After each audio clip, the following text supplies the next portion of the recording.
what do your adoptive parents think? Right. And I'm stammering through responses. Like I saw my adoptive mom a week ago, and I had a huge stack of my new book, which she knew about.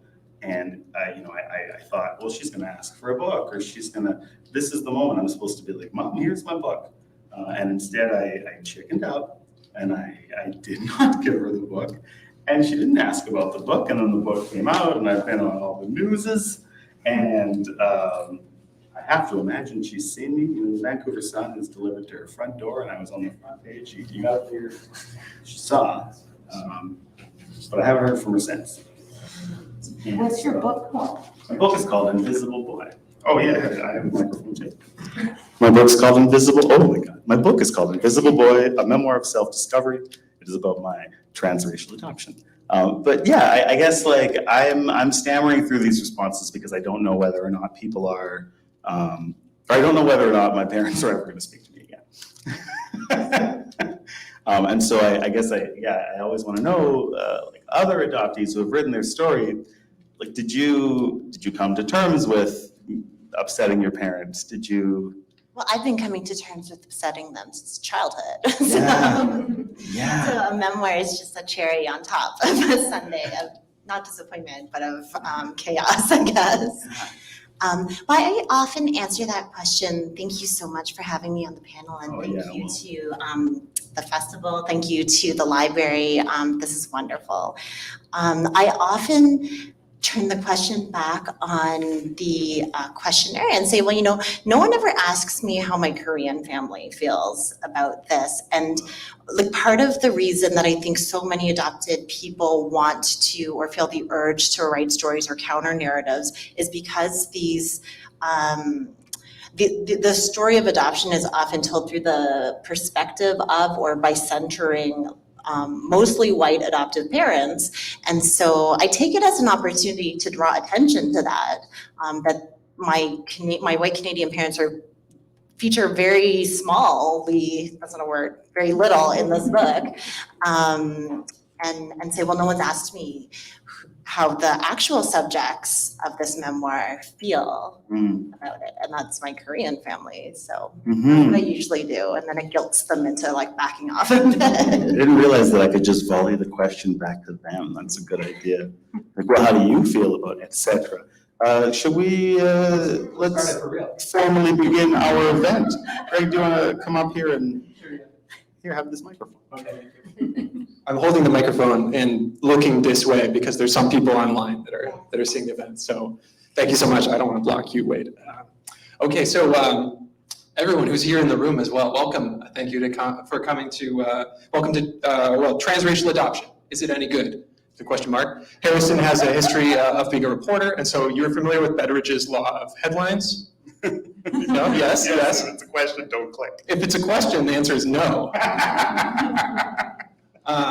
But so anyways, so if you're here in person, thank you so much. If you're live streaming, thank you for tuning in. You can support the festival online through the silent auction at wordvancouver.com. There's art, books, gift cards, experiences, and writerly services like resume editing on offer. So I checked it out. There's lots of cool stuff there. Of course, we'd like to begin by acknowledging that this festival takes place in the unceded homelands of the Musqueam, Squamish, and Tsleil-Waututh people.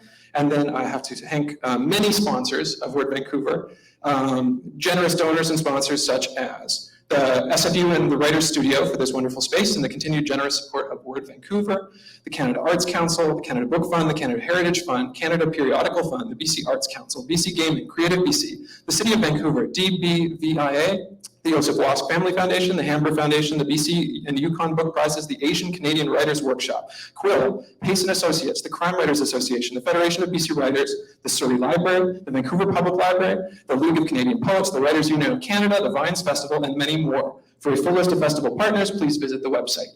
Without you, this free festival could not happen. If you haven't already, please consider making a donation via the website. So almost done with the pleasantries here. So I'm really excited, obviously, to introduce our host, Harrison Mooney, who is the Vancouver Public Library's 2022 Writer in Residence. And the residency is supported by the Friends of the Vancouver Public Library, a community of library lovers who volunteer, fundraise, and advocate in support of the Vancouver Public Library. So from now until December, Harrison is hosting panels, workshops, and doing one-on-one consultations to support the Vancouver writing community. So if that is exciting to you, if you want to sign up for any of those things, we have pamphlets in the corner there, or visit vpl.ca/writer to learn a lot more about those offerings. So Harrison's first novel, Invisible Boy, was just released. Invisible Boy is about Harrison's experience growing up as a Black adoptee in a white family in Abbotsford. I'll let Harrison introduce our other amazing panelists, they'll discuss, and after that, there'll be time for questions from the audience. So here we go, officially launched. It is on. Thank you so much, Greg. My name is Harrison Mooney. And I'm just blown away to be sitting here with Wayde Compton. Wayde Compton is a celebrated poet, historian, and the foremost proponent of Black literature in Vancouver as the editor of the first comprehensive anthology of Black writing from BC. His nonfiction book, After Canaan, Essays on Race, Writing, and Religion, region, was shortlisted for the City of Vancouver Book Award, and his first work of fiction, The Outer Harbour, won the City of Vancouver Book Award. Wayde is the former director of the Writers Studio and the South Bank Writers Program at Simon Fraser University Continuing Studies. He currently teaches in the Faculty of Creative Writing at Douglas College, and according to his Twitter, is also writing a memoir, apparently. Is that a memoir about transracial adoption? Oh man, I'm so excited to ask you about that. And then to my right, oh my God, Jenny Heijun Will's 2019 memoir, Older Sister, not necessarily related, won the Hillary Weston Writers' Trust Prize for Nonfiction. It poignantly records the untidy family life that unfolds when Wills travels from Montreal to Seoul to find the biological parents who gave her up for adoption in her infancy. Braving heartbreak and the risk of forever losing her way, Wills journeys through the emotional terrain of home, bonding, and belonging with exceptional poise. Writers' Trust jurists Ivan Coyote, Trevor Harriott, and then Joshri Thapa call it finely observed, meticulous, and candid, stating that this memoir offers its subjects no easy redemptions, only the chance to grow together towards greater understanding. Jenny Heijun Wills, oh my God, thank you so much for being here. Wow. The name of this panel is Transracial Adoption. Is it any good? I don't know if anyone here has seen Review, this weird Comedy Central show about a guy who, yeah, he says, life, it's literally all we have. But is it any good? And then he reviews life experiences, and I always just thought it would be really funny if one of them was transracial adoption. You know, at the end he was like, transracial adoption, I give it 2.5 stars. And yeah, I mean, you know, I think that I'm always looking for levity in these difficult conversations. I mean, you know, I've written a book that tries to take seriously my own interiority while also making light of it and pointing out that the world's pretty dumb. And I think that that's often the conclusion that transracial adoptees come to, like this whole system is pretty messed up. So the first question I want to offer to either one of you, and it's just huge and loaded, is the question that is the title of this event, Transracial Adoption. Is it any good? Wayde, Jenny, do you like it? Would you recommend it? Would you give it 5 stars? Me to go? I would do want you to go. Is this on? Check. Well, for me, I don't know if I am transracially adopted, because I'm mixed race, Black and white, and it's funny what you said earlier is what the assumptions people in terms of centering white adoptive couples. Most of the time when I tell people that, when I go that far, they assume I was adopted by white people. And I wasn't. I was adopted by a mixed couple. So my dad was Black and my mom was white. And my biological parents were the same, more or less the same racial reflection. So that wasn't a fluke. That was clearly, when I've gone back through my papers and the chronology of how things worked out, I was, my birth mother decided to put me up for adoption while she was still pregnant. And then I was born in January 20th of 1972. And my parents had applied to adopt in early January, and they had me in their home by the end of the month. So it was fast-tracked through because the social worker saw mixed baby in Vancouver, mixed couple, we got to make this happen fast, right? Which was the right decision. But also very fluky. And a lot of this essay that I've written about my adoption and going back through the papers and stuff is realizing how incredibly fluky that was in a city like Vancouver. My experience was 1 in a million. Like, that really was a strange coincidence of time and people. And anyway, so is that transracial? I don't know what you call that, transracial or racially contiguous adoption, or I don't know. Some term I don't think exists for that. Yeah, I mean, I'm blown away by your adoption story, and like I said to you earlier, I'm jealous. I mean, you had a Black dad, and it seems like he was socially aware, and he gave you tools and strategies for being Black in the world. And I mean, I don't know how you feel, Jenny, but like, yeah, I mean, like, would having a Korean dad as an adoptee have made things different for you, do you think? I certainly think having Asian people around me would have made things very different. Having met my Korean father, I'm not sure so much about that, but that's just a personal thing. And I think that it's important, as I think Wayde's commentary has gestured to, is that we're thinking about like systems and industries, not just sort of like necessarily individual experiences, because this question, is transracial adoption any good? What we're actually asking is the adoption industrial complex any good, right? Yeah. So to quote my colleague, Kimberly McKee. So I mean, I have my personal opinions about whether I think transracial adoption is good on a large scale, also on a small scale, and it's flexible the way I think about it at different times.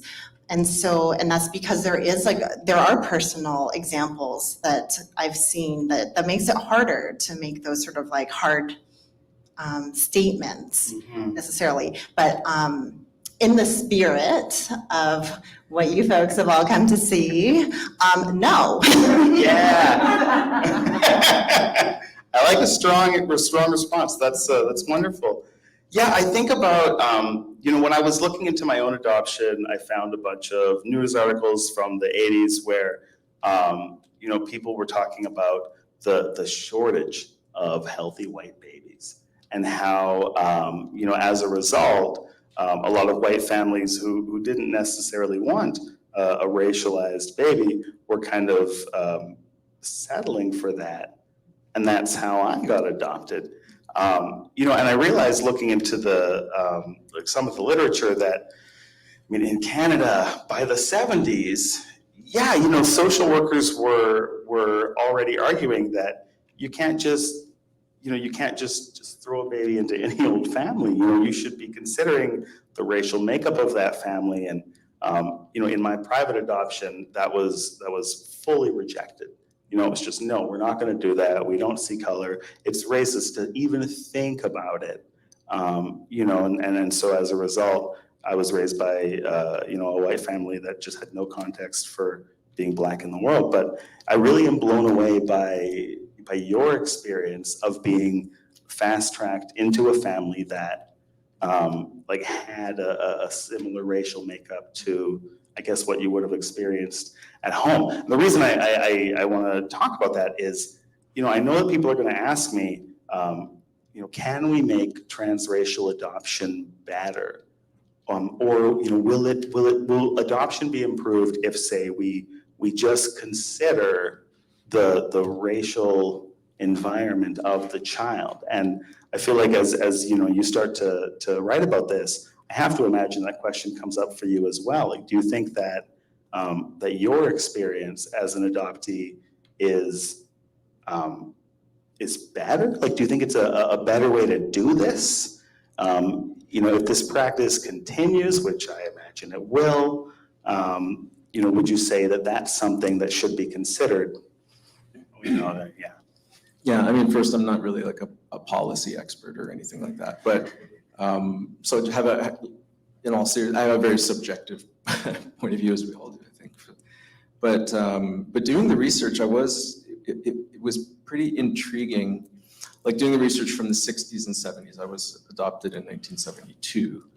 So doing the research around that time, it was interesting to see that was policy. They were trying to match babies in the system racially as best they could, right? As closely as they could, most of the time, except when it came to Indigenous kids, right? And in that case, it was, I mean, it's hard to see where the policy is exactly, but in the practice, it seems quite clear that it's extension of colonial policy of assimilation, that they want to place Indigenous kids with white families or have no compunctions about doing it anyway.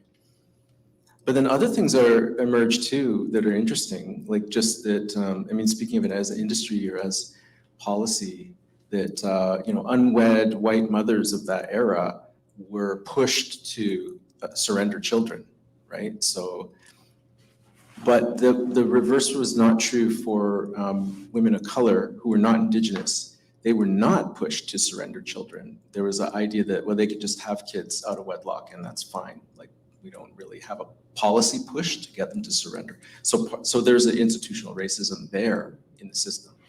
And then with Indigenous kids, this whole other category of assimilation. So there's like 3 different things going on racially demarcated through that period. So that's fascinating.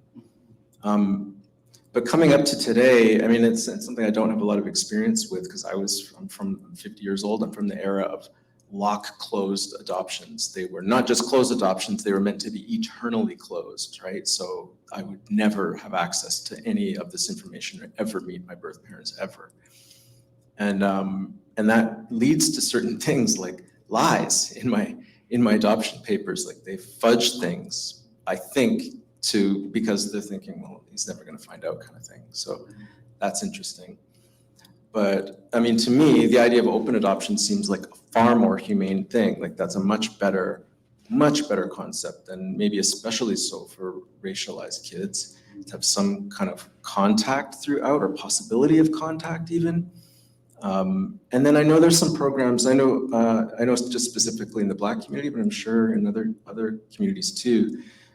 There is some support now, and I've had friends who've done some volunteering as like Black adults with Black kids who are adopted by white parents so that they can match up with them in a kind of big brother, big sister type situation, which sounds fantastic. To me, that sounds like a great. I think anything that brings kids into the community or brings them into contact with the people who've had some of the experiences that they're gonna have seems really valuable. Yeah, Jenny, did you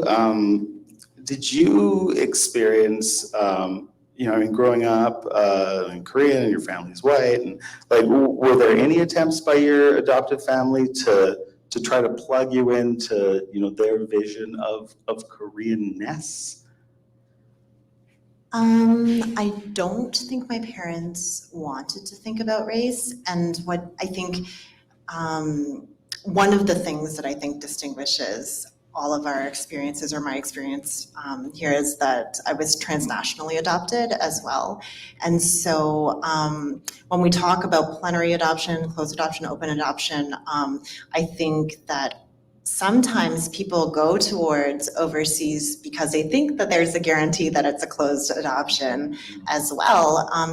But the sad thing is that even when one has the small chance of meeting one's first family, no one can live up to the myth of what someone has created in their mind. And when culture and language barriers enter into that fray, then it also complicates things. And we have things for Korean adoptees. I've seen them like around that sound similar to what you're describing, Wayde, like culture camps where you go and you eat like kimchi and then you like make a origami, because it's also like very Pan-Asian, because they're not that like, they're not like really that focused on cultural learning and like all of this. But it's still an uncomfortable thing, at least to see, because it's like a snapshot of maybe what second or third generation, in my case Korean Canadian experience, would look like. But I'm a first generation immigrant, and so there's a complicated difference that happens. And when I met other Korean people when I went to college, for instance, the divide was by then already too big. It was too broad a gap to overcome because of language and cultural differences. It's just. How have you worked to bridge that divide? You know, I was just telling Wayde, like I've worked recently to just kind of like expand my circles and try to change my friend group, and try to make sure that the people I'm hanging out with aren't just like all white people that I've gotten comfortable with, like as a result of my very white upbringing. So recently I was like walking down the street with like 3 black friends, and it was like the first experience of walking down the street like a group of black men, and it changed things for me, and it even just it seemed different. Like it seemed like people were a little bit more nervous about us, and I said to them, and I was telling you, Wayde, that it was the first time I think that I've ever been like pretty far from the door, and someone came out like, "Can I help you guys?" But I think I avoided that for a long time because I felt like such an outsider, and I felt like people could tell, and they'll hear my voice and just my mannerisms, and they'll think, well, this isn't a real black person, and so I would avoid spaces where that part of me would be exposed. And I mean, I have to imagine that you had similar experiences, just trying to manage your Koreanness, but also understanding that other people would be able to see that you were different.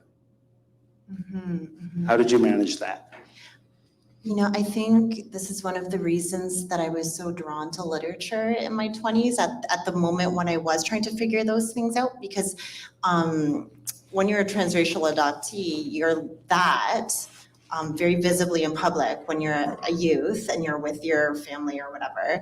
But then if you go to college or if you're away and not next to your adoptive kin, all of a sudden you're just like a person of color. And for me, that really happened in my 20s. And I tried to reach out to different communities and did sort of fail in many ways. But then I turned to literature as a way to secretly learn about my own culture and also, adjacent cultures in the Asian diaspora. And that's where the entry point was for me, because it was too frightening to do it publicly. And the fear of rejection, was like even more exacerbated in that situation. But books and poetry and some memoir, but a lot of fiction was a way to learn in secret how to navigate the world as it saw me, I guess. Wayde, what was that like for you? And again, like I'm just so mindful of you having a black dad, and I just, like my dad he was just so clueless about everything, and I know that your dad like pointed things out and gave you strategies for how to be black in the world. Like, did you ever feel that same anxiety? That your blackness wasn't real, or that you were kind of standing alongside this identity that you were supposed to be doing quite well. How was that for you?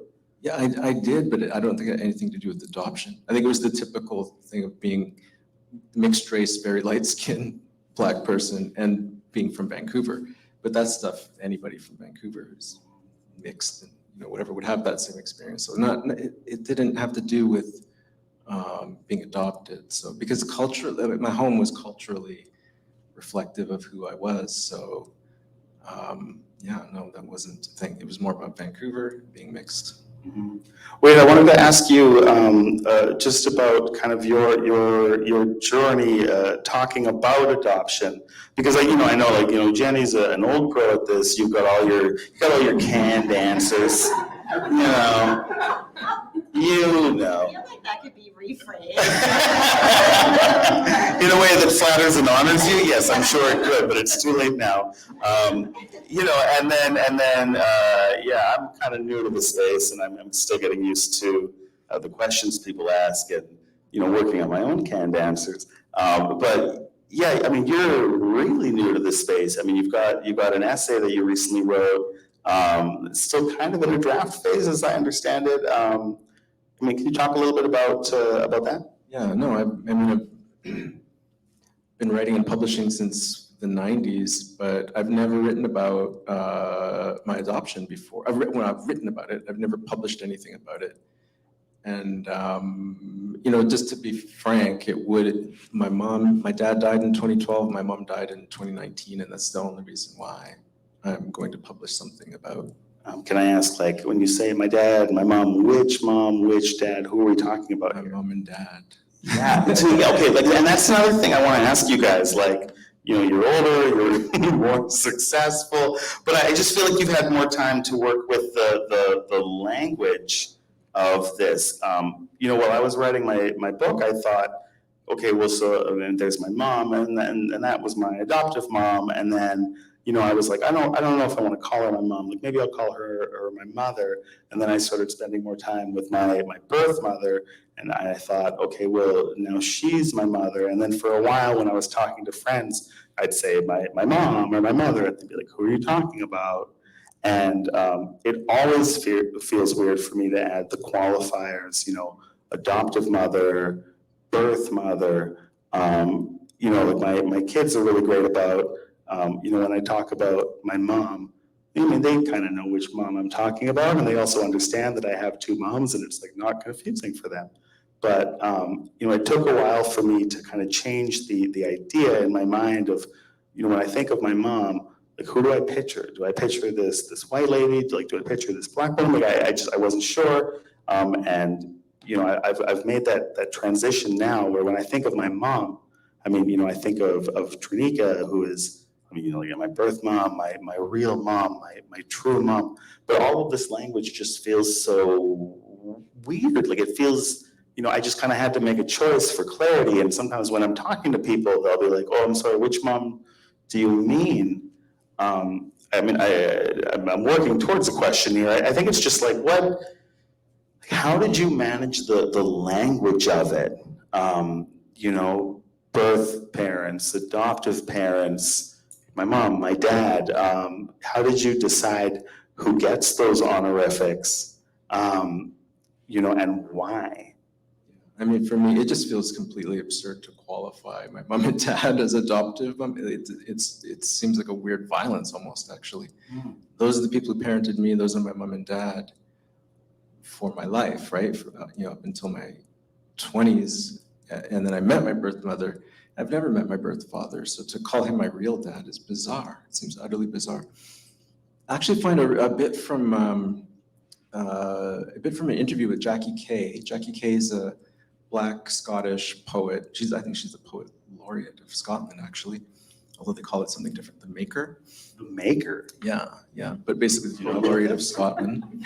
The Maker. Yeah, I think it's Macker. It's not like the word. It's a Gaelic word, I guess. Irish pronunciation. Scottish. Since in Scotland, yeah. But anyway, she was adopted at birth by a white couple. And she, talks about an interesting thing that people will speak of when they find out she's adopted, will speak of her birth parents as her real parents. Mm. And she says, well, that's completely backwards, because when I was little and I knew I was adopted, I had my parents, who were the ones who were here, and then I had my imaginary parents, who I imagined, who I had not met.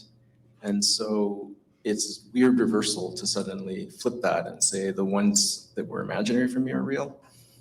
So I just don't qualify my parents as anything but my parents. Same question to you. Like, how do you manage this? Thanks. That's a great question because it's one thing in everyday life, but it's another thing in a book because there need to be recognizable characters for a reader to, I think, understand who's being talked about. And we can use the different literary devices and tricks at our disposal to make it evident. You know, I wasn't trained as a creative writer. I'd written a couple of poems before, but my background was scholarly and I wrote my PhD thesis on adoption stories. And so I was aware of how quickly the terminology is constantly changing in critical adoption studies. And how people talk about different members of the constellation, but it's also a very personal thing, as Wayde says, that is up to the individual and how one feels about that. In my book, I stuck with Korean mother and Canadian mother, which is odd because I also have weird thoughts about nationalism. And I think that family is the first form of nationalism that we're taught. As youths, when we're told these are the people that belong, these are the people who don't belong to our group, these are the people to whom we're loyal, et cetera. And so it's a little bit of a weird compromise, but I didn't know how else to signal, because my story is one about reunion, or post-reunion, I should say. And so I do need to distinguish between those two characters, like four characters, like mom, dad. But also I want to say that there are other families who have multiple moms or multiple dads and many ways of kinship construction. So it's not solely an adoptee or an adopted person's experience to try to think of ways to address their kin, I guess. That makes sense. Yeah, that makes sense. I mean, I think sometimes about, I have some friends who have a kid and it's like the most complicated family setup. Like there's like a couple that they're kind of uncles and then they're using like non-binary, they're like Tio and Zio. And then there's, and they, I guess someone is an ex of theirs and they are the biological parents. And like the understanding for this child is that they have like 4 parents. And yeah, you know, for me, like I was so locked into the idea of like a nuclear family and, you know, you got one mom and one dad and my parents were locked into that. And it felt like, well, I can't even refer to my other mom as my other mom. You know, I'm only supposed to have one of those. And so I've just kind of been working through the idea of having, you know, a more complex family, a larger family, and just growing my idea of who I'm related to and who I'm connected to. And I mean, I guess I wonder for both of you, like as you do that and as you kind of grow in your idea of who you are, like have you faced resistance from family, from adopted family, you know, at all to the idea of just kind of adding more people to your lineage, to your heritage? So heavy, like my arm is shaking. It's so heavy, it's so foul. Powerful microphone.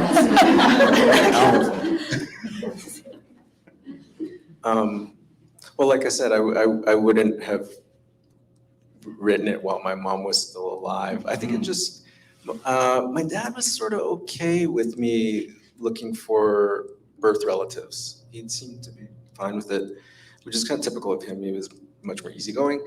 My mom was pretty, much more prickly, much more difficult person, and quite insecure about the idea of me looking for birth parents.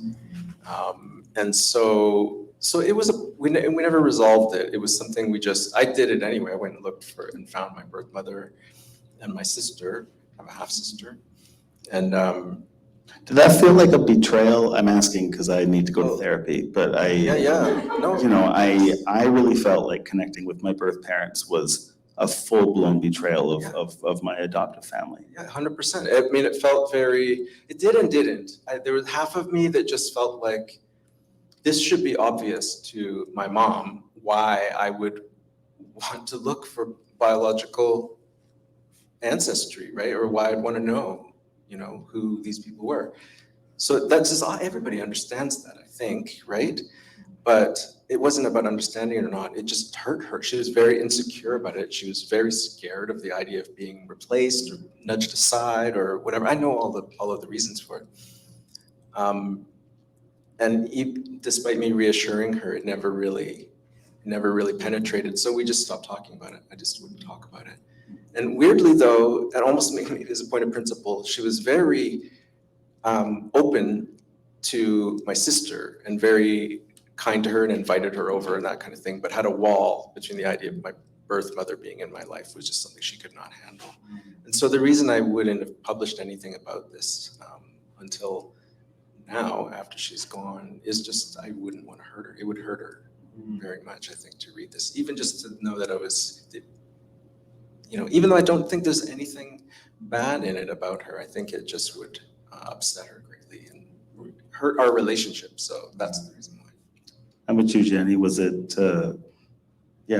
fraught looking into your biological history? Were your parents supportive? Were they resistant? I'm going to give you this microphone and see what you say.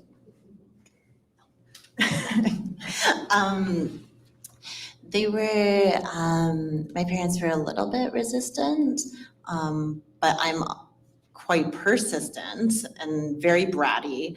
And so at first it was like, oh, we don't have any information. And then it was like, oh, but also here are the names and social security numbers. But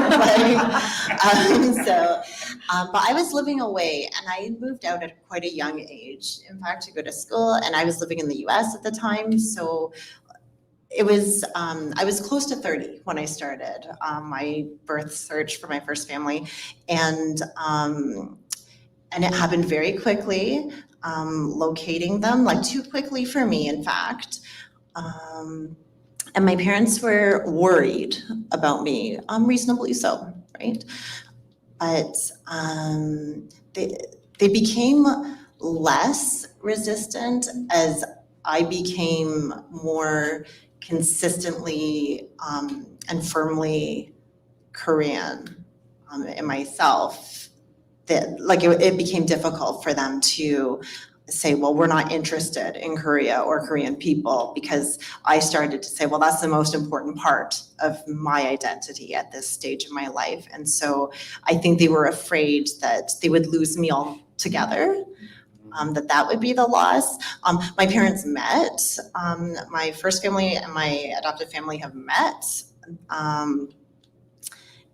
So like the parents met, it was a whole thing. Tell me about that. I don't want to.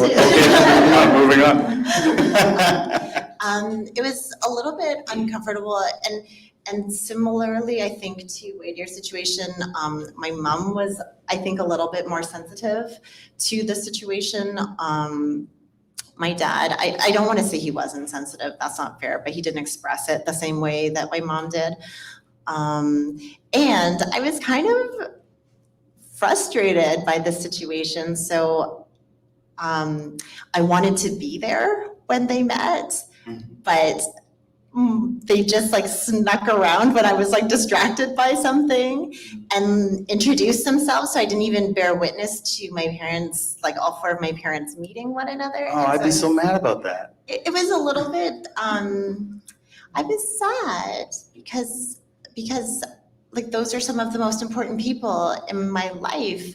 And I wanted it to be like a cool family thing, and they were fine with one another when they met, but I didn't get to see it. So I'm a little bit sad about that. How did you find the confidence to just do that? To just be like, I'm Korean now, this is my identity. Deal with it. Guess what, guy? Yeah, no, I'm serious, right? I'm a coward at heart. My family is very scary, and it took me a really long time to just kind of work up the nerve to be a Black person.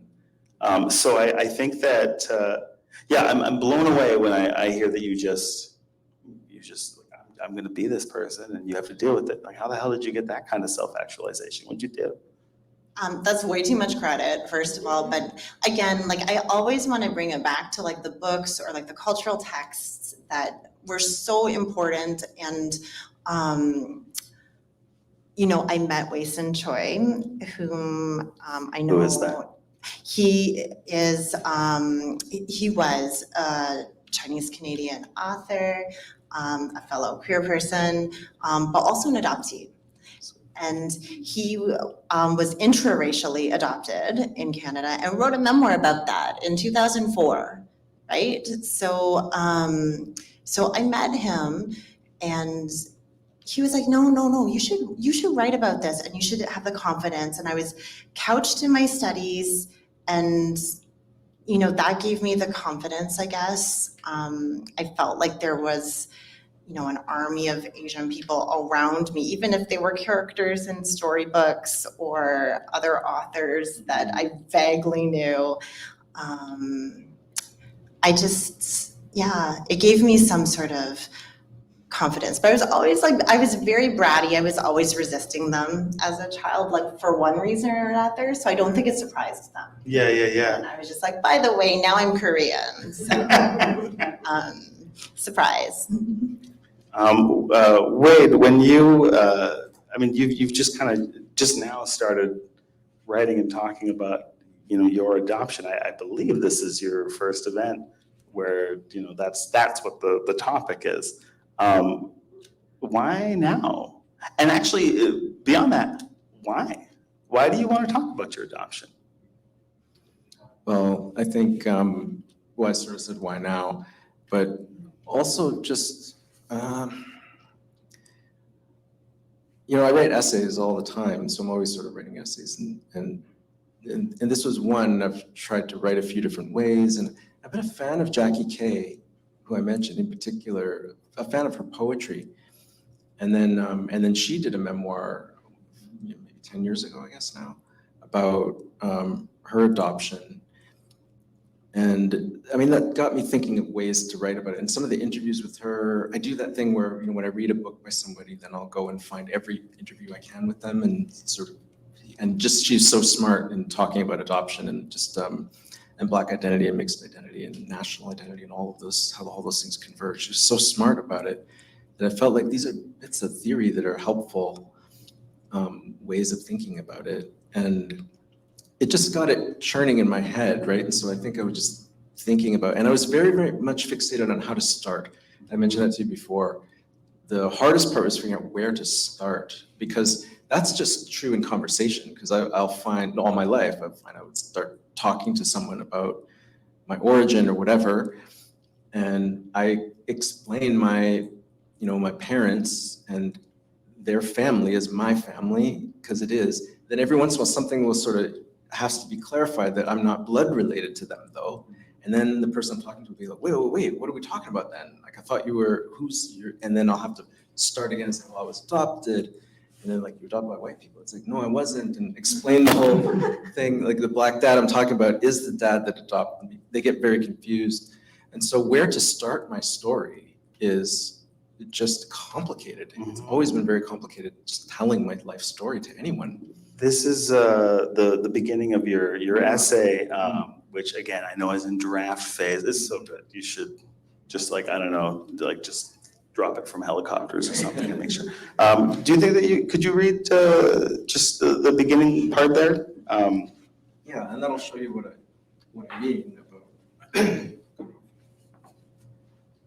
where to start. So I don't know, I'll only read this is only about a couple minutes, I think, to read it. So in a 2007 interview with Eleanor Wachtel, the Afro-Scottish writer Jackie Kay said of her experience as an adoptee, quote, "For me, identity is probably particularly interesting because from the word go, you have two mothers and two fathers, and you immediately have an imaginary and a real mother. Your imaginary one being the birth mother, and the real one being the adoptive one. The opposite of what people say, I think." End quote. This has also been my experience. When I tell someone I was adopted, they usually speak of the parents who didn't raise me, the one I met for the first time at age 26, and the one I have never met, as the real ones, and they stumble over what to call the only people I've ever called, without qualifications, my parents.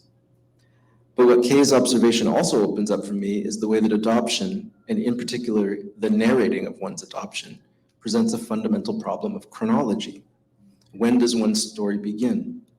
I naturally want to tell my life story from the point at which my life, as I have known it, began, such as with my earliest memories. Those are with my parents, the real ones, not the ones who were unknowable. What I've noticed, though, is that sometimes partway into that, a detail arises that requires explaining I was adopted, and then I must tell that story. I must start again.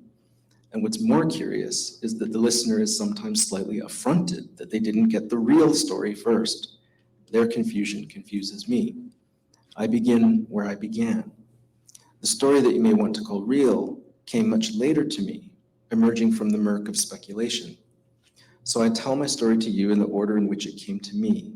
Otherwise, I begin with haze, the haze that made me, sure, but one no less evanescent, a mist, the imaginary. In her memoir, Red Dust Road, Jackie Kay calls this ineffability a wind. And this is Jackie Kay again. My mom, all those years ago, sensed a child who had been adopted was also a child who could feel terribly hurt. And no matter how much she loved me, no matter how much my dad loved me, there is still a windy place right at the core of my heart. The windy places like Wuthering Heights, out on open moors, rugged and wild and free and lonely. The wind rages and batters at the trees. I struggle against the windy place. I sometimes even forget it, but there it is. I'm partly defeated by it. You think adoption is a story which has an end, but the point about it is that it has no end. It keeps changing its ending. End quote. And then I add, I would also say that its beginning keeps changing, starting, halting, reapproaching. None of the generic, originary nodes feel correct. None encompass enough of the complexities. Truths spill over. It is unshorthandable. Every conceivable starting point leaves out something crucial that requires a different kind of entry altogether. And that's how I'm beginning this thing that might end up a memoir. Oh, I love it.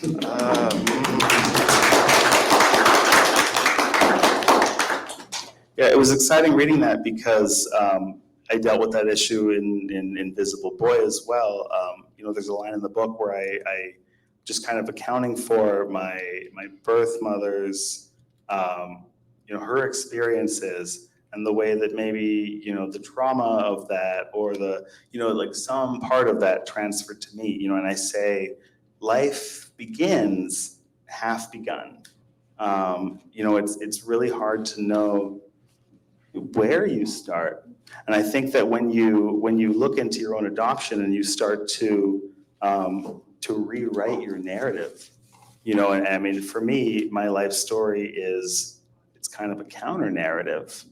I'm really looking at where did I begin? Where can I start my version of my story? And so, I mean, my question to you, Jenny, would be like, did you think about that same thing? Do you think about when you started your beginnings, and how difficult was it to figure out how your book begins? Mm-hmm. This is a really important question about genre because when we write nonfiction, the assumption is that we're speaking about facts and we're telling the truth. That's the sort of unwritten contract between a nonfiction writer and its reader, or their reader, I should say. But for some adopted people, those stories are always changing. New information is always arriving that refutes information. So how does one write a memoir that's supposed to be about yourself when already that self is so fragmented and nonlinear? I decided to write in vignettes and out of order, which my editor kindly put in a certain kind of order. But I was very clear that I wanted the genre to reflect the feeling of unanchoredness and the feeling of inconsistency. that has always sort of permeated my real life. And so the character, the speaker in this story also, is many people at different times and tells things out of order. Do you think that- things out of order. Do you think that there's a kind of safety for you as a memoirist talking about your own adoption in presenting a story that is inconsistent or that, presents, a narrator that's Unreliable? unreliable? Yeah, I mean, because I feel like when I was writing Invisible Boy, I mean, that was a conscious choice for me as well, to be like, look, this is how I remember it. I have ADHD, I have rejection-sensitive dysphoria. My big feelings are bigger than most. And, I was able to kind of weave that into the narrative and give myself some distance and some cover. And I mean, reading Older Sister is not necessarily related. I mean, I was certainly struck by that kind of patchwork approach and, the ways that it gave you a kind of safety and distance. Sure. Okay. Wayde, to that same question, reading your essay, I was struck by how analytical it was. At times, kind of overtly anthropological. I wonder if, as you approach your own adoption, if that's a cover for you as well, just kind of giving an academic distance to your own story. Maybe I'm way off base. But Formally, that's one of the things that clicked when it finally started to flow, when I figured out something formally, and it was a braid. If you look at the essay, I go between 3 different modes of writing. One, I'm analyzing other people's writing about their adoption experiences. And then I move to a personal anecdote. And then I move to an analysis of my non-identifying information, the papers. So the whole essay goes between those 3 things all the way through from beginning to end. And so part of that's, trained in the English department, taught English for years before teaching creative writing. And so I'm comfortable doing exegesis and doing that with other people's writing, other memoirs. That's just fascinating because it's interesting seeing all the different experiences, yours included, and I'll read yours, and just seeing how different people approach just these things we're talking about. How do you write this down, and your personal circumstances, how do they represent themselves formally? That's just fascinating to me. And in some cases, I could find things that were useful. I was like, that's similar to me, or that's something I recognize in my life, right? And so that would be helpful. And the personal anecdotes were the part that I think maybe you'd think of as a traditional memoir. That's really just me, but they're very fragmented. They come in the order of whatever, point that I'm making. I have a story from my life that illustrates that point. I think the earliest one is from just the years, the last years of my mom's life. And so they very much jump around. They're not chronological at all. And then me analyzing my adoption papers, I just thought it was an interesting thing to look at them as a piece of literature, because they're very much not. I mean, they're also fragmented and weird, and they're interviews with my parents and assessments of them, and then the strange information that they got from my birth mom at the time, the scant pieces of information I had. But looking at all of that as a piece of writing, looking at it as creative nonfiction, because in some ways it is, and some of it's because and it has an author. And the funny thing about my non-identifying information is that, and I'm curious if both of you have a relationship with that document. It's a weird document. So this is what I get through Freedom of Information. In my 20s, I wrote away, and they released this big package of all the bureaucratic information around my adoption to make it happen, but redacted of anything I could use to find my birth parents or any birth relatives. So that's all blanked out, which is very frustrating at that point. But it also tells the story, but in these documents, right? It's not narrative. But the name that they don't leave out, they don't redact, is the full name of the social worker who facilitated my adoption. And she's the author of So when I was adopted and they sent me to my parents' home, they sent me with a little document that described why I was put up for adoption, which is a little 3-sentence story about my birth mother and father and the decision that they made, a little bit about their race and appearance and stuff. And so that's all I had, is like a sheet of paper. And I grew up with that. And anytime I asked my mom, I was adopted, what do we know about that? And she would say, well, let's look at that again. And we'd look at that paper. Well, when I got my non-identifying information in my 20s and looked at it, I saw that, which is weird. I was like, oh yeah, that's the paper. That's the thing that Mom used to show me. And then flipped the page and saw the interview that was done with my birth mother to make that document. So basically I saw the first draft and for the first time realized, oh, this was written by someone, right? And saw her name, her full name is there, and thought, wow, this woman she narrated me to myself. Yeah. And the weird thing is that she cleaned up the narrative. So in the original document, I mean, it's a long story, but they did not make a decision together to put me up for adoption. Whereas the thing that I got implies they did, right? And it was much more complicated and a lot was going on. My birth mother being pregnant, going back home to her family in Toronto, being basically disowned, and then coming back out to Vancouver. All this stuff was left out, right? And then even the racial stuff is talked about differently. Some of the wording is different. And so it's a weird, uncanny thing to kind of see your life in documents, but also to see the story behind the story. And then also I'll just add, when I met my birth mother, so a few years after getting those papers, I met her and we were just getting to know each other and talking. And at one point she said, well, what was it like, growing up? You grew up with quite a wealthy family, right? And I was like, no, what are you talking about? I grew up in East Van. My dad was a longshoreman. And she was like, oh, I thought your parents were lawyers, doctors or lawyers or something like that, professionals. I was like, no, why did you think that? And she said, that's what the social worker told me. So they told her that you have a choice. They said, we found 3 couples, a black couple, a white couple, and an interracial couple. And you can decide who he gets placed with. And she said, the interracial couple. And they said, okay, and we'll make that happen. And they're wealthy and professionals and live in expensive part of Vancouver.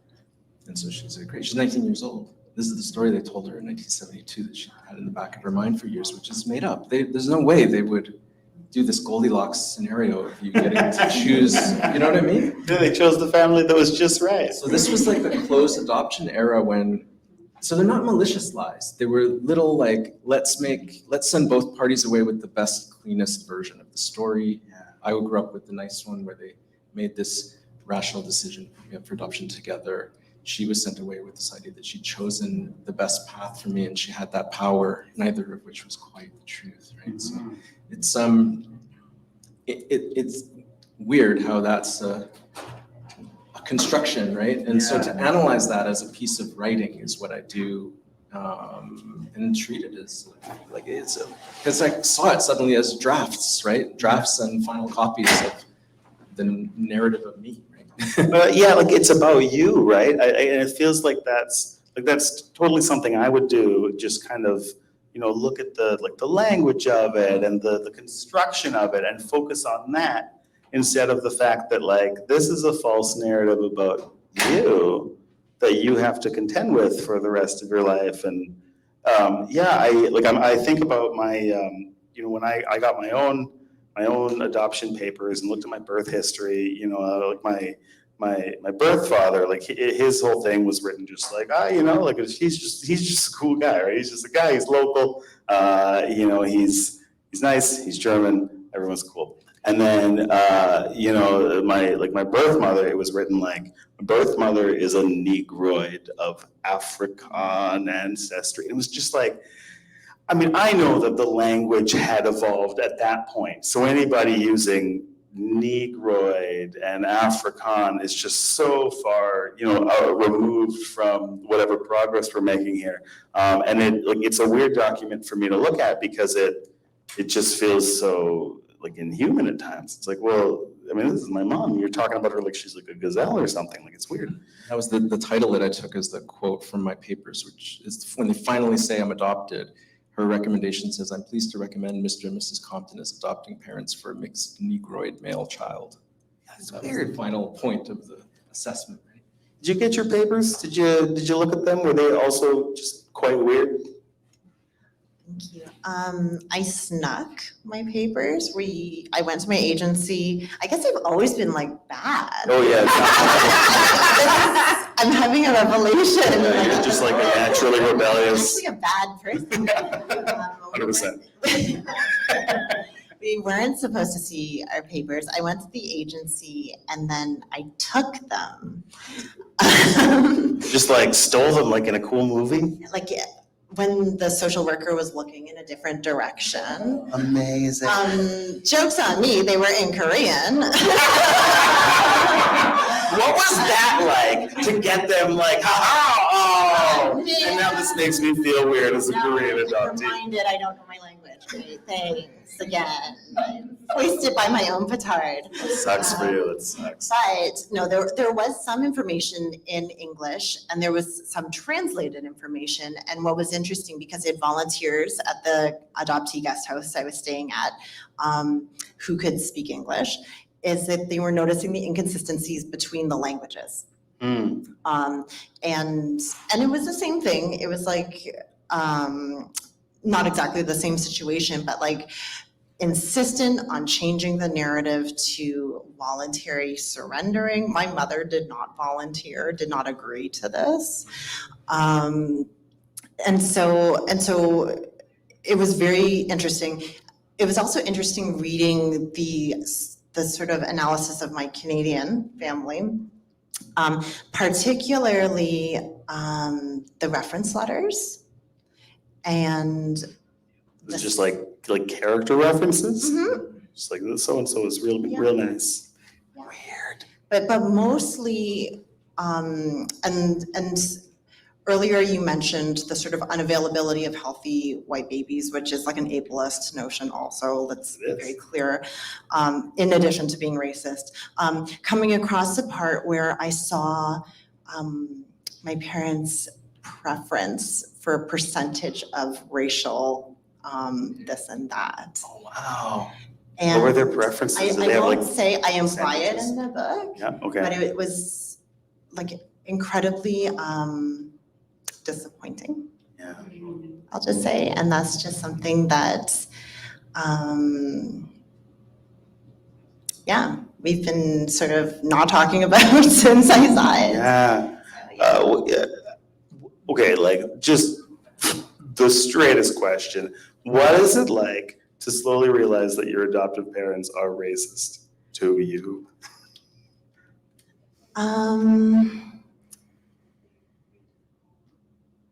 I don't know how to answer Yeah. because I love them. Yeah. And I sent them a copy. We were chatting just yesterday, sort of about the panel, not really. And you mentioned today that you had a stack of your books and your mom didn't gesture to them or Didn't anything, even or didn't engage with acknowledge them. I sent a copy of my book a week before it was released to my Canadian parents. And I inscribed in it, I hope that you can see love between the lines that are here.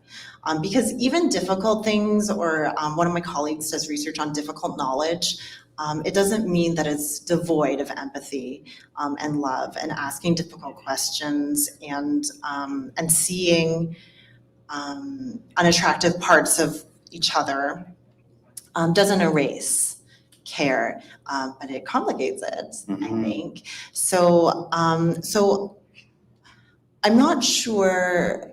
I think that there wasn't any one moment when I realized that my parents were uncomfortable about race. It was just intuitive as a small child. I somehow knew that it wasn't a safe topic for conversation. Yeah. Yes. But we're it's much better now, to be honest. And I always say when people say, I'm gonna write a memoir, and I'm like, don't do it, it's the worst idea ever. Oh, thanks for that Wayde. advice now. There actually has been a benefit in that my parents did read it, And I think understand, even though we don't have conversations about race still, I think they understand the person I became a little bit better. And it's also maybe made them feel a little bit absolved, because maybe they felt that some of the grief and sorrow that I went through was solely like on them. And it isn't. It's like a whole sort of assemblage of things. Kind of a result of the system and the. Yeah, and my personality, and also, I mean, I hate to say it, like biological stuff too. Yeah. That were a product of many different factors.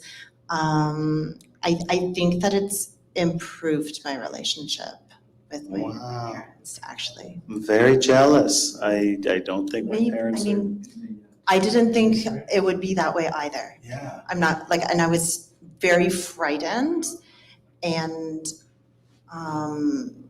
I did make an editorial change because I told them so my mother still tells everyone it's a novel. It's made up. It's mostly made up. It's guesses. All of a sudden, she's like a literature expert and knows the difference between like a memoir and a novel. But I did remove something, and it changed the entire structure of the book because my Canadian parents asked me not to talk about something, and so I didn't. Because I do care about them. Yeah. Like, I really tried to avoid my my adoptive mother while I was writing the book because I was really locked into the narrative I wanted to tell, and I knew that if she said, "Hey, don't talk about this," or "This would embarrass me," that I would capitulate. And it was really scary for me to talk about a lot of the things in the book because I felt like, she doesn't want me to talk about these things, and she doesn't want me to make her look like a racist. I worry a lot about that, and there are times that I feel really bad for my adoptive parents. Like, oh man, they could have adopted just about anyone, and instead of they adopted this blabbermouth who remembers everything, and is going to write like a book that people will read about how bad they were at this. I worry about that. I know that you kind of feel like you have license to tell this story now, but do you worry about that? Even as it sounds like you had like a lot of really good and positive experiences, talking about your adoption in a way that acknowledges, say, trauma or loss or, all of the other complex feelings that come with it. Do you feel still like you have to make sure that you honor your adoptive parents or make sure that the story doesn't make it seem like they did a bad job with you? I wonder what kind of responsibility you feel as you approach a memoir about adoption. Well, it's interesting because for this essay, so it's going to appear in Brick magazine where it's being edited right now for Brick, I think later in the year or January maybe, December, January. So yeah, both my parents are dead, but my birth mother's alive. I've never met my birth father, but my birth mother's alive, and we have a pretty close relationship. I talked to her today. She lives in Toronto, so I don't see them as often as I like to, but whenever I'm there, I stay with my sister and I hang out with them, and that's great. So now, at this point, after all of this, she's the person I want to feel okay about this. So I gave it to her to read and said, just let me know what you think. And we talked about it afterwards.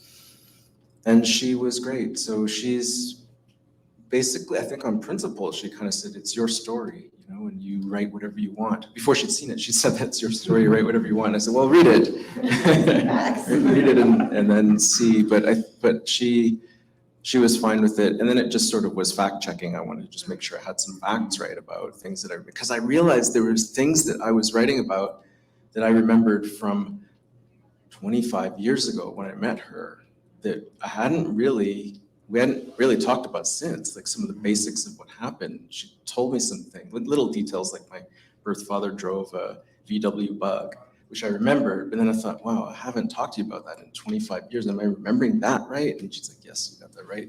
color was it? Little details. I don't remember the color, Sorry, I just. but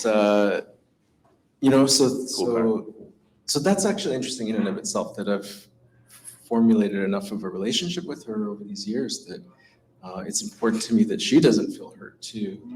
And What was that like forming a relationship with her? I had a chance to do that a little bit before my mom died this spring, and like I found it really scary. I found it. I felt like the just kind of like the attraction between her and I. Like like this is my mom, and I want to like hold her and hug her, but I built up all these walls, and I also felt like, well, you can't just do that. You can't just be like, Mom, I love you. Like you just met this person, you don't know what they're like.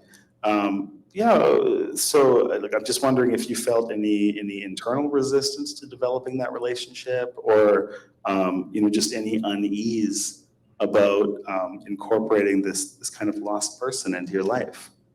I got really lucky. I've just had luck through my life. Lucky. Hopefully it keeps going. But I've had some lucky turns and lucky breaks, and one of them is that she's really great and really was really forthcoming with questions I had, and was just a kind, gentle person.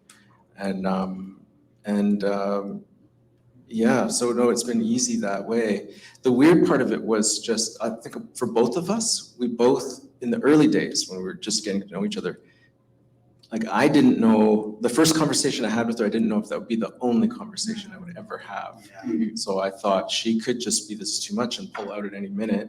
And years later, she's like, oh, that's me too. Like I didn't know because I went to visit her shortly after we got in touch, and I stayed with her for a few weeks. And when I left, she was like, she wasn't sure if that trip would be the one time she ever sees me. And then I'm just gone, right? But we're both like that.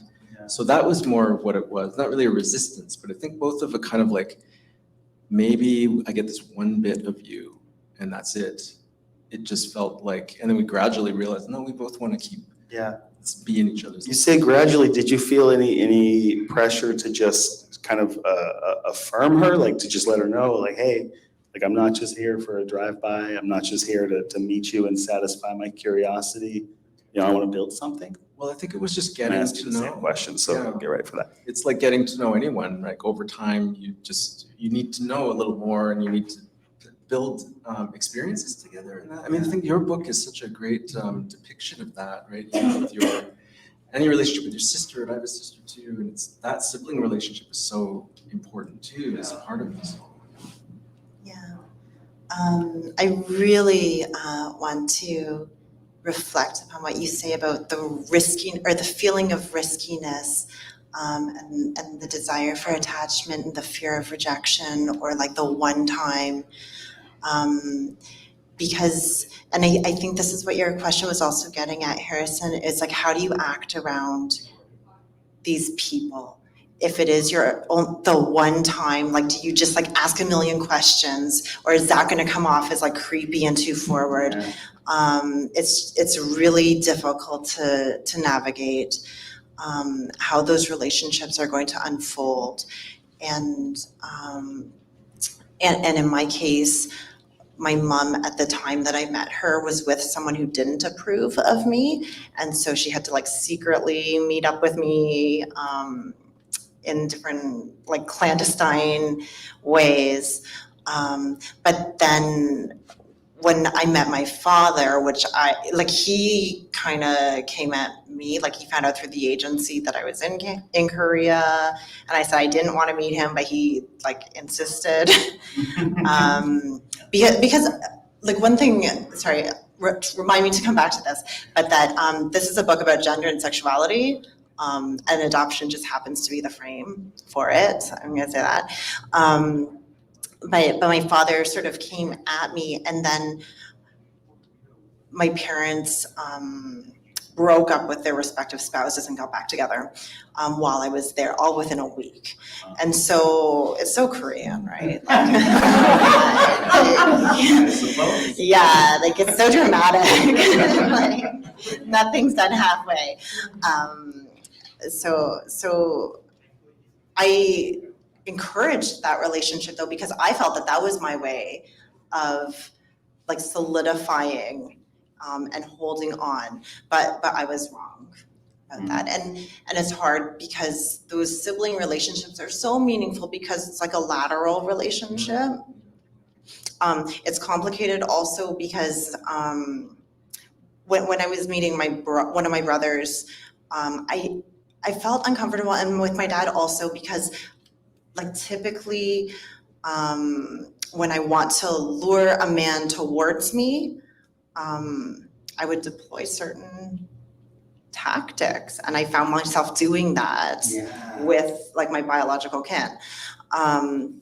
So yeah, sorry, I've gone off on like a really weird Freudian like journey. No, that's like, I'm gonna steal your microphone. Yes, That's something that like I also, like I'm still not quite sure how to talk about, right? Like meeting my mom, yeah, like the attraction was, it was different. Like it just felt like, okay, well, this is an attraction, but yeah, I'm a man from here. I really only know how to view this through a sexual lens, but it's not sexual. Like it's like this weird, deeper thing, and like I felt like it was really terrifying. And so it was, I kept trying to assure my mom, like, hey, we're gonna hang out all the time. But at the same time, I was like, ooh, like I don't know what to do with these feelings. I've never experienced love at first sight, or just like the need to be close to someone. It was embarrassing. It still feels embarrassing to talk about. I mentioned to you the other day, like I saw a Law and Order episode about it, and it was so lurid, and it just was like, yeah, that's about where we are in the discourse when we're talking about this sort of reunion and these feelings. Yes. The Jackie Kay memoir is so interesting for that, because she finds her birth father and goes to Nigeria and finds him, but he's a pastor of some kind, right? And so he's had her out at wedlock, and his flock don't know this. So he's all about connecting with her, but it's got to be on the down low. And so she at a certain point is like, I feel like we're cheating. Like there's this weird, I feel like his mistress or something, but it's just because he's not introducing her to all the important people in his life and all of this. It's this weird, anyway, I just thought about it. Yeah, no, that's just so complex. And how do you deal with that as an adoptee? And again, I mean, for me, it was like, I don't really have anyone I can talk to about this. And I already feel, like I'm cheating on my adoptive mom. And then you get there and you have these weird feelings. You're like, well, I don't know what to do with this. I found it just terrifying and really discombobulating, and I'm sure that you guys relate to that. Yes. We're like half an hour over. Oh, really? Can we talk forever? Is that? I would like that. Yeah. Okay. Okay. Prep yourselves. We'll do some Q&A here if you. You can leave whenever. I do not care. We've got probably another 5 maybe 10 minutes. Okay, thank you. Oh, okay. Yeah. You just say whatever you were going to say. Disregard time, as I often do. I was just going to add that a further complexity, but maybe saving piece was that I didn't speak the same language as any of these people.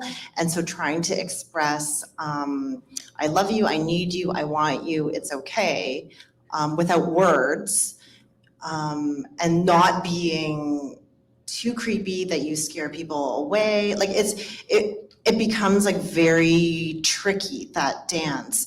And like to touch, because you can't speak.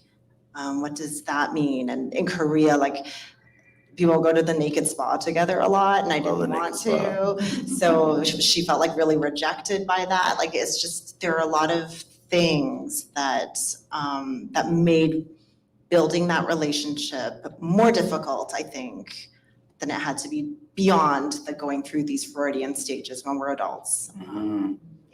Want me to tell you later about my experience at the naked spa in Korea, because it I'd was rather not. life-changing. It's so weird. All right, do we have any questions? Anyone who's been sitting here and has questions? Anyone? No?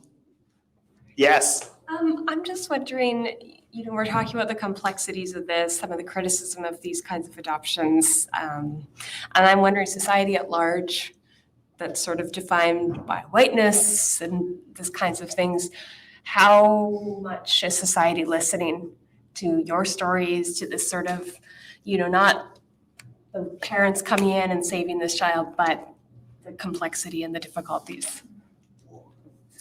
Anyone, do you feel listened to? I mean, I do.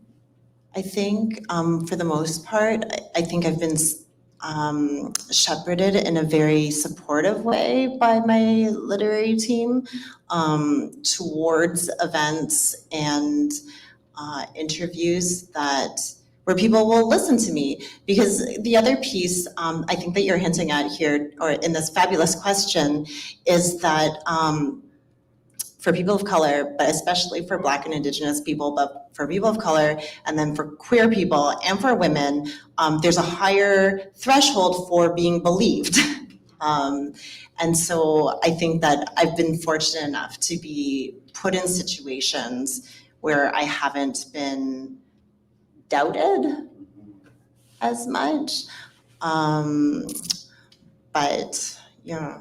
Yeah, I do get the sense that people want to get this. They want to wrap their minds around it. I've said to a few people, a lot of the folks who adopt children and especially who do transracial adoption tend to be pretty conservative. And one of the reasons for that is there's just this huge dilemma at the center of adoption,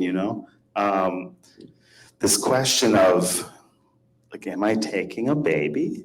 And am I equipped to raise this baby? This baby who will be an other and who will be separated from their family and their history and their identity. Is this okay for me to take this baby and say that this is my baby? And I think a lot of the times the people who adopt are the people who just kind of said, yeah, it's fine. So I know that there are a lot of folks who have unease with those questions and who never really solved that dilemma. And some of those people adopted, but they want to talk about it. They want answers and they want clarity. Nobody likes living in that gray area. I think that my book and your book that is coming, I'm so excited. They give people the opportunity to see it from our perspective and to just consider this on the complex level that it needs to be considered. So yeah, people have asked me since my book came out, Invisible Boy, do you feel seen? Still no, but I feel like I've made a demand to be seen, and I feel like some people are really trying to see me, and that's really encouraging. That feels like a modicum of progress. It doesn't feel like we've gotten to the end of it, but certainly I think that people are trying to grow and they're trying to learn and they're trying to listen, and that is encouraging. I don't know if you have anything to add on this. No, just the same thing, really. I think it was interesting as a project to read as many memoirs as I could of adoptees, right? And especially ones who are of color. So it's out there. People are writing about their experience. So there's no reason to not know. It's pretty easy to educate yourself about it. But then I don't know how we get from there to policy or how we get from there to better policy. And that's not actually my area. So I don't know. Do you have, this is my question, I don't know if anyone else has a question, but do you have a canned response for people that ask you what we should do differently about adoption, how we should fix it, how we should reform it? When that question comes up, what do you say? People don't ask me that because I'm a woman. Oh, yeah, okay. So people don't ask me about how to make social change. Oh, that's so fascinating. So maybe you've received that question Oh, yeah. times. But people ask me about my feelings a lot. And yeah, my sense is Yeah, my sense is that people, you know, I'll tell them my experience and then they'll be like, okay, well, how would you fix it? I mean, that hasn't happened necessarily with this book yet, but I mean, that was certainly my experience growing up. You know, you'd be like, well, you know, this is weird. I don't think we should use that word or say that thing, or maybe you shouldn't have dressed as me in blackface for Halloween this year. And, you know, they'll say, yeah, well, what should we have done differently? You know, it really stumps me because, like, I don't have answers to these problems. I just think they're problems. Like, that's all I've got. I'm here to point out that these problems are problems, and then they want me to fix them for bringing them up. For free. Yeah. That's the thing. Like it's an unfair question because they're asking for a consultation like for free. And it's like doing the autoethnographic like is not really a comfortable place for me. So luckily I don't get asked that because people don't think that I could have an understanding of like social change. I do. I want you to know. Very sweet.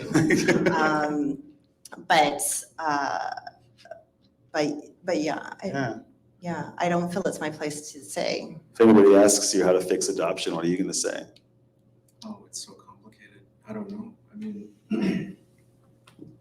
I know it's very complicated, but I mean, from my personal, that's all I know really is my personal experience. I'm glad they were trying to race match in adoption. I think that is a good thing. It's not always going to produce the best outcome. Just like a transracial adoption is not always going to produce a bad outcome, but it just made a lot of things easier. It really did, you know, which you don't know. I mean, that's the definition of privilege, right? Is that I wasn't exactly aware of that until I got older and met other people who were adopted into more difficult situations and didn't have that. So that's how you know it was an advantage, right? Yeah. So that should be continued where possible. And where not possible, I think, is those things that can fill it in, like community, contact, in whatever natural way you can think of it, or open adoptions. That just seems to be common sense. Yeah, I was saying, it's over. We really did it, huh? Screw the pooch on this one. Okay, any other questions before we dismiss you? Wayde, Jenny, thank you so much for being here. I really can't gush about how honored I am to be sitting between you two enough, like just like luminaries in the space I decided to work in. I look up to both of you so much. Oh my God, I could cry about this. Wow. And thank you to everybody who came here. I had so much fun with this conversation, and I hope that you did too. I guess we should say that we are finished. Oh, and applause.